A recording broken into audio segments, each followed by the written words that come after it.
Profiter au maximum de ce que l'on aime, c'est important, même si nous savons qu'un jour nos chemins se sépareront. Au sommaire de ce magazine sans tabou, le deuil. Comment le comprendre, le soulager, s'organiser et puis réapprendre à vivre sereinement.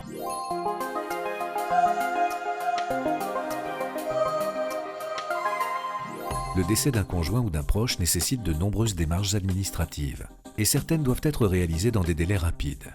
Tour d'horizon de ces formalités incontournables avec Andrea Sima, conseillère funéraire.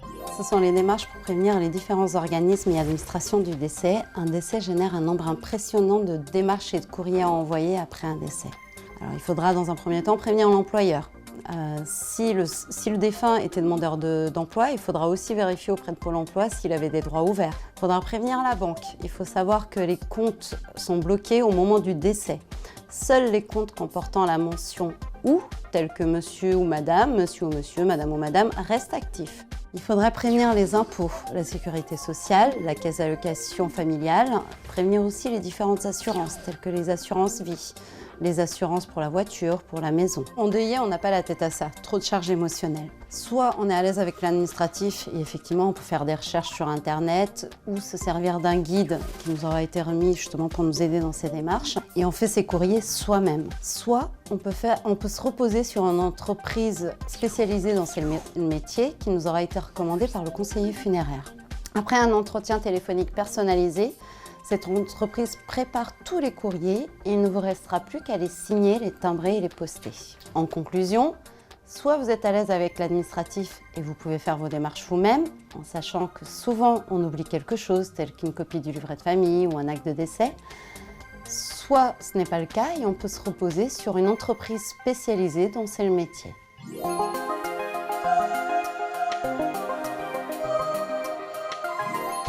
La perte d'un proche est un choc. Malgré la tristesse, il faut trouver l'énergie nécessaire pour organiser les obsèques. La première démarche est de se munir du certificat de décès établi par le médecin et de contacter les pompes funèbres. La famille dispose de 6 jours pour organiser les funérailles et peut comparer les devis avant de choisir l'opérateur funéraire. Si le défunt n'avait pas laissé ses dernières volontés, c'est à la famille de prendre des décisions parfois difficiles et de répondre à toutes les questions pour organiser les obsèques avec le conseiller funéraire. Transfert en chambre funéraire ou non, toilettes ou soins de présentation, cérémonie religieuse ou civile, inhumation ou crémation. Dans le cas d'une inhumation, dans quel cimetière est située la sépulture? Existe-t-il une concession? Quel type de monument choisir? Si l'on opte pour la crémation, il faut choisir où les cendres seront déposées ou dispersées. Il faut aussi annoncer en parallèle le décès au moyen d'un faire-part et ou d'une annonce dans la presse locale. Enfin, se pose la question du financement des funérailles. Le défunt avait-il souscrit un contrat de prévoyance obsèques? La famille est-elle éligible à certaines aides?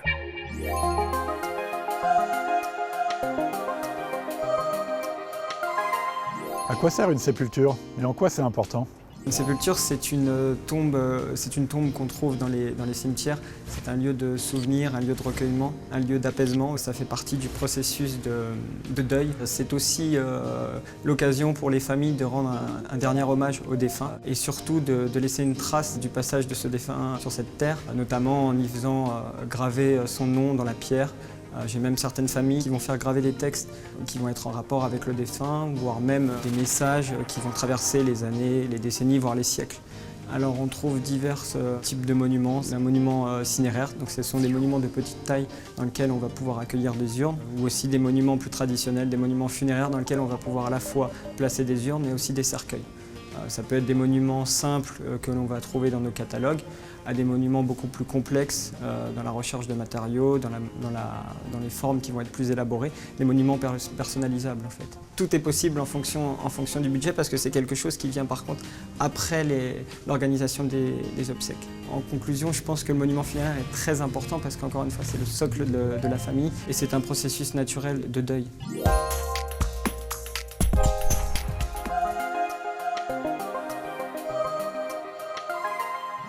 Alors que la crémation se développe, il est bon de savoir ce que dit la loi.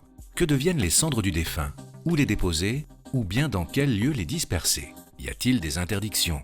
Les réponses de Andrea Sima, conseillère funéraire. Après une crémation et non pas une incinération, les cendres sont recueillies dans une urne cinéraire qui sera munie d'une plaque d'identité comportant le nom, prénom, année de naissance et année de décès du défunt, ainsi que le nom du crématorium. Différentes possibilités existent, à savoir l'inhumation dans une sépulture familiale en compagnie des cercueils, même s'il n'y a plus de place. Nous pouvons aussi sceller une urne sur une pierre tombale. Il est possible également d'inhumer une urne en case de columbarium ou dans un cave-urne, petite concession d'1 mètre carré spécialement aménagée pour l'inhumation des urnes. Il est possible aussi de disperser les cendres en jardin du souvenir, soit du crématorium, soit du cimetière. Pour une dispersion, il faudra faire une déclaration sur la commune du lieu de naissance du défunt. L'urne peut être gardée au crématorium pendant 1 an pour permettre le temps de la réflexion. Il est interdit de garder une urne chez soi, d'y disperser dans un jardin privé, de partager les cendres d'un défunt ou de mélanger les cendres de plusieurs défunts. En conclusion, je dirais qu'il est important de dire de son vivant que l'on souhaite une crémation et de parler de la destination de ces cendres.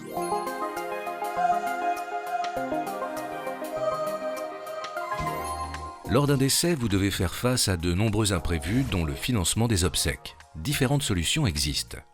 Si le compte du défunt est suffisamment alimenté, il est possible d'y prélever les frais d'obsèques dans la limite de 5 000 €. Si le solde du compte n'est pas suffisant, la personne en charge des obsèques doit participer. Différents organismes peuvent aider et verser une somme d'argent en fonction des situations et des circonstances du décès, comme la sécurité sociale, la Caisse nationale d'assurance vieillesse, le Centre communal d'action sociale pour les personnes démunies, la mutuelle, l'assurance de certaines cartes bancaires. La famille doit en faire rapidement la demande auprès de chaque organisme.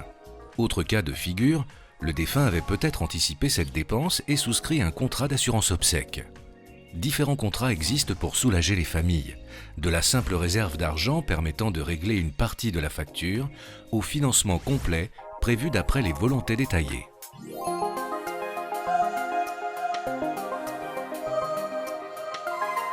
À quoi sert un contrat de prévoyance obsèques ? Un contrat de prévoyance obsèques, ça permet d'organiser et de prévoir ses obsèques par avance, dans le respect de ses volontés, et ça permet également de soulager ses proches de cette organisation complexe et difficile. Alors tout dépend ce que l'on souhaite, soit organiser, financer ou organiser et financer.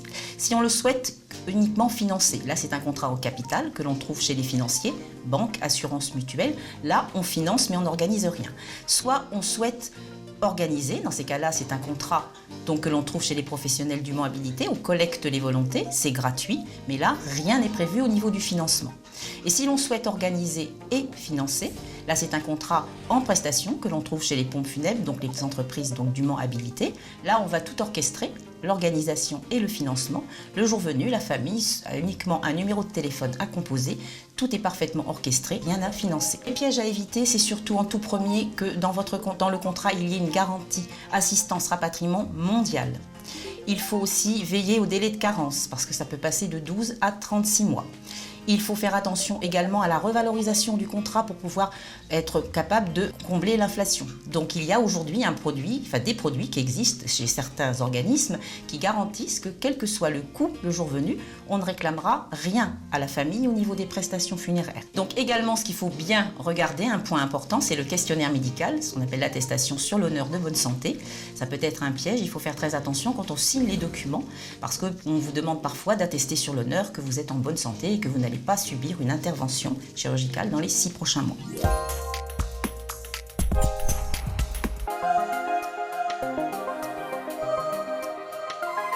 La perte d'un être cher conduit le plus souvent à un choc émotionnel lié à la confrontation avec l'inconcevable. Il ne faut pas apprendre à vivre, mais savoir continuer à vivre sans cette personne et faire son deuil. Mais le deuil, qu'est-ce que c'est concrètement et quelles en sont les différentes étapes ? Les explications de Florence Desbancs, psychothérapeute. Le deuil, c'est un processus qui prend plus ou moins de temps en fonction de qui on est et qui comporte plusieurs étapes. Pour mieux le vivre ou pour le comprendre, ça suppose de se rappeler justement que ça va se faire quoi qu'il advienne et que ça va passer par différentes étapes qui vont se passer dans un ordre différent en fonction de chacun. C'est une cicatrisation. Exactement comme une cicatrisation physique. Même si je ne suis pas d'accord, mon corps va cicatriser, plus ou moins proprement si je m'en occupe ou pas. Mon cœur va faire la même chose. Les étapes du deuil vont être différentes en fonction de chacun, il n'y a pas d'ordre spécifique. Simplement, on va alternativement passer par je vais bien, je vais moins bien, je vais bien, je vais moins bien. Et puis il va y avoir du rejet, du déni, parce qu'on ne veut pas accepter la situation, bien sûr, on ne peut pas, c'est scandaleux. Et puis il y a des phases de profonde dépression aussi, on va bien au-delà de la tristesse. Et puis finalement, ce qu'on appelle classiquement de l'acceptation, mais qui est plus une intériorisation, ce lien qui n'est plus à l'extérieur, devient à l'intérieur. L'idée c'est d'avoir un maximum de relais autour, d'avoir des amis, la famille bien sûr, et puis au bout d'un moment, éventuellement des professionnels qui vont pouvoir prendre le temps justement de ces redites, de pouvoir vous laisser le temps de dire à quel point, même 1 an après, même 1 an et demi après, même 2 ans après, ça peut être encore compliqué.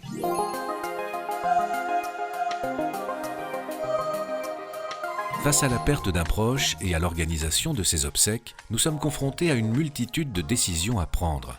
Que dit la loi concernant les prestations funéraires? En clair, qu'est-ce qui est obligatoire et qu'est-ce qui ne l'est pas?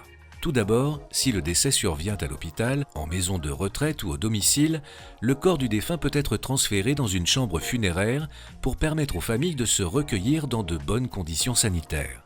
Mais cela n'est pas imposé par la loi. Le défunt peut rester à domicile ou y être rapatrié.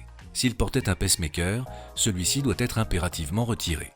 Pour une inhumation comme une crémation, le cercueil est obligatoire. Il doit être équipé de 4 poignées au minimum, d'une plaque d'identité au nom du défunt et d'une garniture biodégradable.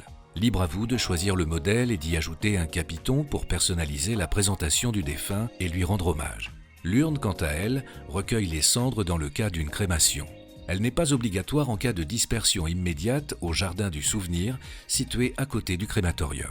Une plaque d'identité est aussi exigée sur l'urne. Selon la réglementation, après avoir validé ensemble tous les détails des obsèques, les pompes funèbres doivent vous remettre un devis normé et détaillé.